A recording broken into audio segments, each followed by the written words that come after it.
प्रिय भक्तजनों, आइए अब सुनते हैं बृहस्पतिवार व्रत की विधि एवं कथा।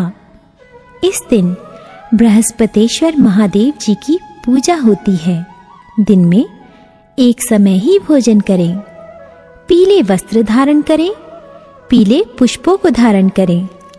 भोजन भी चने की दाल का ही होना चाहिए, नमक नहीं खाना चाहिए।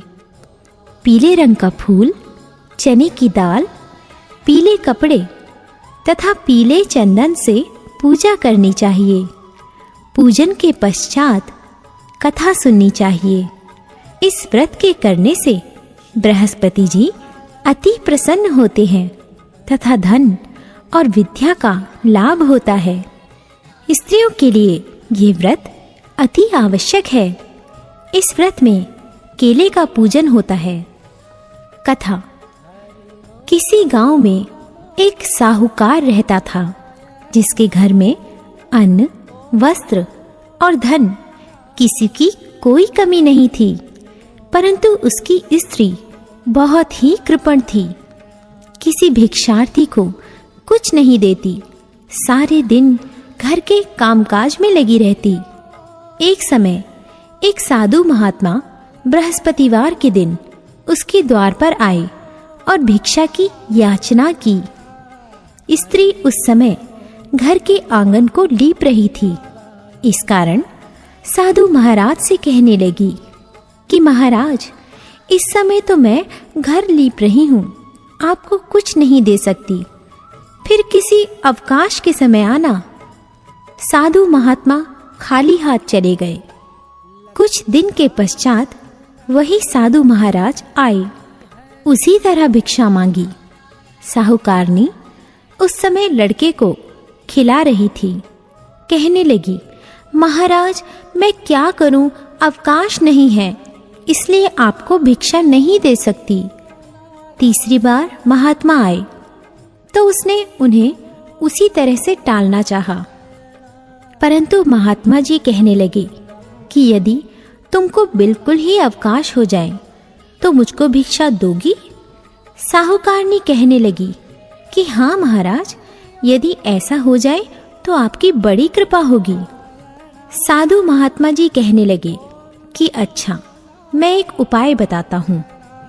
तुम बृहस्पतिवार को दिन चढ़ने पर उठो और सारे घर में झाड़ू लगाकर कूड़ा एक कोने में जमा कर दो। घर में चौका इत्यादि मत लगाओ। फिर स्नान आदि करके घर वालों से कहो उस दिन सब हजामत अवश्य बनवाएं। रसोई बनाकर चूल्हे के पीछे रखा करो, सामने नहीं। सायंकाल को अंधेरा होने के बाद दीपक जलाओ तथा बृहस्पतिवार को पीले वस्त्र मत धारण करो, ना पीले रंग की चीजों का भोजन ग्रहण करो। यदि ऐसा करोगी तो तुमको घर का कोई काम नहीं करना पड़ेगा। साहूकारनी ने ऐसा ही किया। बृहस्पतिवार को दिन चढ़े उठी, झाड़ू लगाकर कूड़े को घर में ही जमा कर दिया। पुरुषों ने हजामत बनवाई, भोजन बनवाकर चूल्हे के पीछे रखा। वह सब बृहस्पतिवारों को ऐसा ही करती रही। अब कुछ काल बाद उसके घर में खाने को दाना न रहा। थोड़े दिनों में महात्मा फिर आए और भिक्षा मांगी, परंतु सेठानी ने कहा, महाराज मेरे घर में खाने को अन्न नहीं है, आपको क्या दे सकती हूँ? तब महात्मा ने कहा कि जब तुम्हारे घर में सब कुछ था तब भी तुम कुछ नहीं देती थी, अब पूरा पूरा अवकाश है तब भी कुछ नहीं दे रही हो। तुम क्या चाहती हो वह कहो।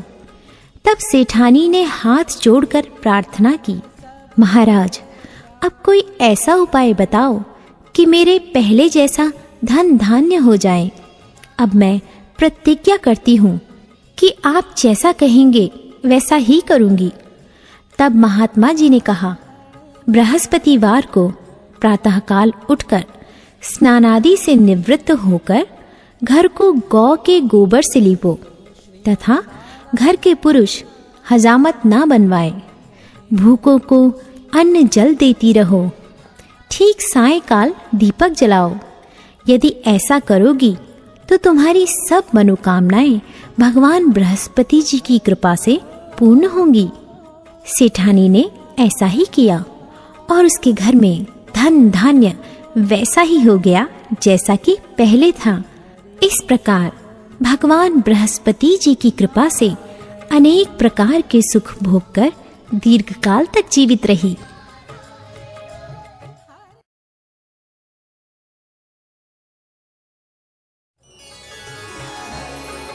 प्रिय भक्तजनों, आइए अब सुनते हैं बृहस्पतिवार की दूसरी कथा।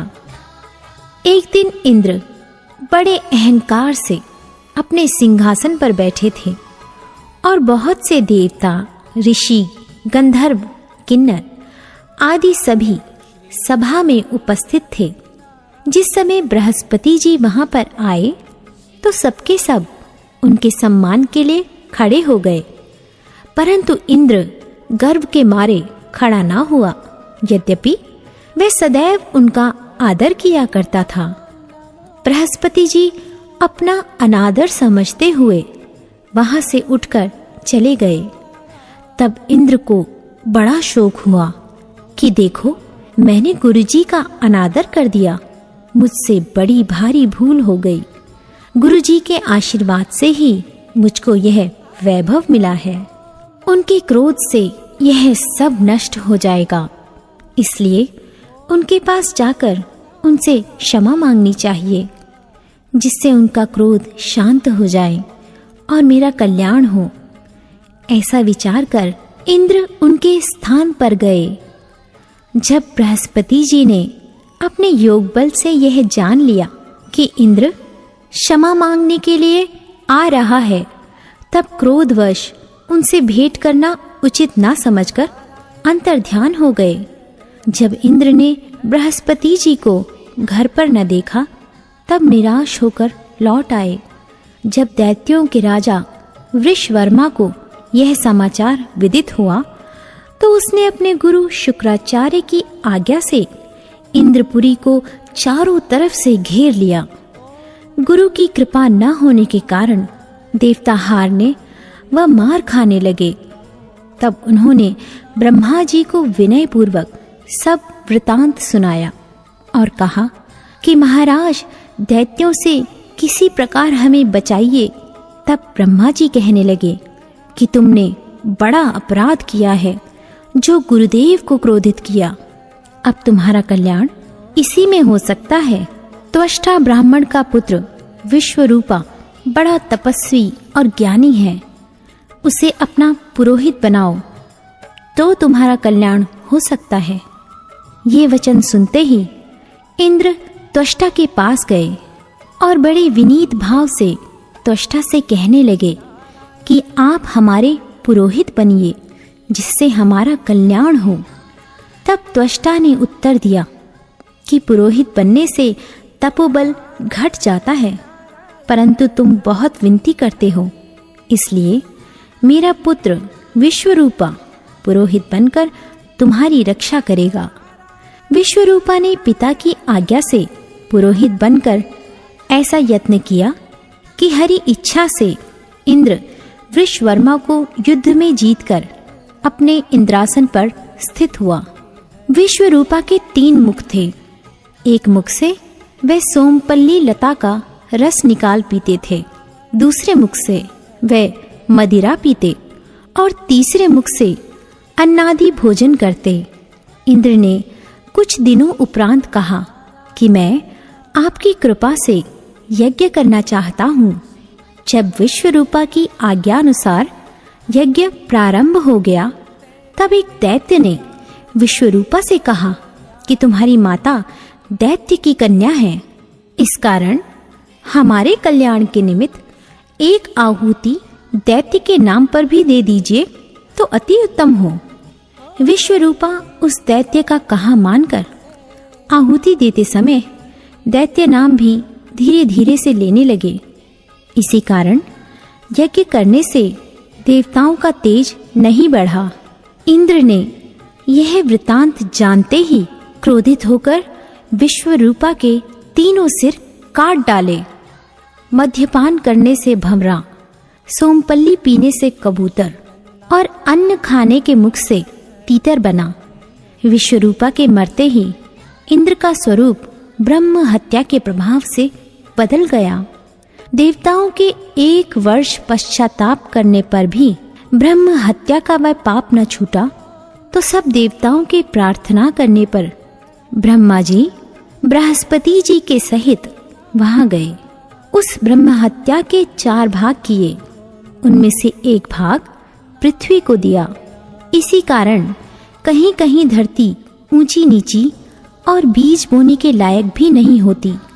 साथ ही ब्रह्मा जी ने यह वरदान दिया, जहाँ पृथ्वी में गड्ढा होगा कुछ समय पाकर स्वयं भर जाएगा। दूसरा वृक्षों को दिया, जिससे उनमें से गोंद बनकर बहता है। इस कारण गूगल के अतिरिक्त सब गोंद अशुद्ध समझे जाते हैं। वृक्षों को यह वरदान दिया कि ऊपर से सूख जाने पर जड़ फिर फूट जाती है। तीसरा भाग स्त्रियों को दिया। इसी कारण स्त्रियां हर महीने रजस्वला होकर पहले दिन चांडालनी, दूसरे दिन ब्रह्मघातिनी, तीसरे दिन धोबिन के समान रहकर चौथे दिन शुद्ध होती हैं और संतान प्राप्ति का उनको वरदान दिया। चौथा भाग जल को दिया, जिससे फेन और सिवाल आदि जल के ऊपर आ जाते हैं। जल को यह वरदान मिला कि जिस चीज में डाला जाएगा वह बोझ में बढ़ जाएगी। इस प्रकार इंद्र को ब्रह्म हत्या के पाप से मुक्त किया। जो मनुष्य इस कथा को पढ़ता या सुनता है, उसके सब पाप बृहस्पति जी महाराज की कृपा से नष्ट होते हैं।